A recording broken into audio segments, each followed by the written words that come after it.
ಮುಂಬೈ ವಿರುದ್ಧ RCB ಗೆದ್ದ ನಂತರ IPL ಹೊಸ ಪಾಯಿಂಟ್ಸ್ ಟೇಬಲ್ ಹೇಗಿದೆ, RCB ಇದೇ ಥರ ಆಡ್ತಾ ಹೋದರೆ ಡೈರೆಕ್ಟಾಗಿ ಫೈನಲ್ಗೆ ಹೋಗೋದಂತೂ ಗ್ಯಾರಂಟಿ. ಮುಂಬೈ ತಂಡವನ್ನು RCB ಧೂಳಿಪಟ ಮಾಡಿದ ನಂತರ ಮುಂಬೈ CSK SRH ತಂಡಕ್ಕೆ ದೊಡ್ಡ ಸಂಕಷ್ಟ ಶುರುವಾಗಿದೆ. ಇದೇ ಥರ ಇನ್ನೊಂದೆರಡು ಮ್ಯಾಚ್ ಸೋತ್ರೆ ಅವರೆಲ್ಲರೂ ಕೂಡ IPL ಟೂರ್ನಿಯಿಂದ ಹೊರಗೆ ಹೋಗೋದಂತೂ ಗ್ಯಾರಂಟಿ.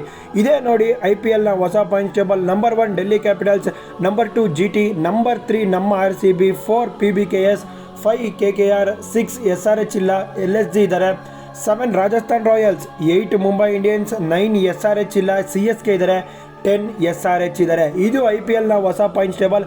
RCB ತಂಡ ಕಂಫರ್ಟೇಬಲ್ ಆಗಿ 3ನೇ ಪೊಸಿಷನ್ ಕುತ್ಕೊಂಡಿದ್ದಾರೆ. ನೆಕ್ಸ್ಟ್ ಮ್ಯಾಚು RCB ಡೆಲ್ಲಿ ಗುರುವಾರ ಚಿನ್ನಸ್ವಾಮಿ ಸ್ಟೇಡಿಯಂನಲ್ಲಿ ಇದೆ. ಈ ಒಂದು ಮ್ಯಾಚಲ್ಲಿ RCB DC ತಂಡವನ್ನು ಧೂಳಿಪಟ ಮಾಡಿದ್ದಾರೆ. ಸಾಕಾಗಿರುತ್ತೆ ಗುರು. DCಯಲ್ಲಿ ನಮ್ಮ ಬಾಸ್ KL ರಾಹುಲ್ ಅವರಿದ್ದಾರೆ, ಈ ಕಡೆ ಬೆಂಗಳೂರಿನ ಭಗವಂತ ವಿರಾಟ್ ಕೊಹ್ಲಿ ಅವರಿದ್ದಾರೆ. ನೀವೇ ಹೇಳಿ ಈ ಮ್ಯಾಚ್ ಹೆಂಗಿರುತ್ತೆ ಅಂತ. ಒಟ್ಟಿನಲ್ಲಿ RCB ಮುಂಬೈ ಇಂಡಿಯನ್ಸ್ ಮ್ಯಾಚ್ ಅಂತೂ ಸಾಕತ್ ಕ್ರೇಜಿಯಾಗಿತ್ತು ಗುರು. ಈ ಒಂದು 2 ಬಿಗ್ಗೆಸ್ಟ್ ಮ್ಯಾಚ್ ಆದ ನಂತರ ಪಾಯಿಂಟ್ಸ್ ಟೇಬಲಲ್ಲಿ RCB ತಂಡ ಕಂಫರ್ಟಬಲ್ ಆಗಿ ಕೂತ್ಕೊಂಡಿದೆ. ಇನ್ನು 2-3 ಮ್ಯಾಚ್ RCB ತಂಡ ಗೆದ್ದರೆ ಕನ್ಫರ್ಮ್ RCB ತಂಡ ಫೈನಲ್ಗೆ ಹೋಗೋದಂತೂ ಗ್ಯಾರಂಟಿ. ಎಲ್ಲರೂ ಕೂಡ ಪ್ರೆಡಿಕ್ಟ್ ಮಾಡ್ತಾ ಇದ್ದಾರೆ RCB ತಂಡ ಈ ಸಲ ಚಾಂಪಿಯನ್ಸ್ ತಂಡ ಥರ ಇದೆ ಅಂತ, ಇದೇ ಥರ ಆಡ್ತಾ ಹೋಗಲಿ ಅಂತ ಆಶೀರ್ವಾದ ಕೂಡ ಮಾಡಿದ್ದಾರೆ. ಇದು IPLನ ಹೊಸ ಪಾಯಿಂಟ್ಸ್ ಟೇಬಲ್. ವಿಡಿಯೋ ಇಷ್ಟ ಆಗಿರೋ ಲೈಕ್ ಮಾಡಿ, ಶೇರ್ ಮಾಡಿ, ಫಾಲೋ ಮಾಡಿ, ಸಬ್ಸ್ಕ್ರೈಬ್ ಮಾಡಿ, ಸಪೋರ್ಟ್ ಮಾಡಿ.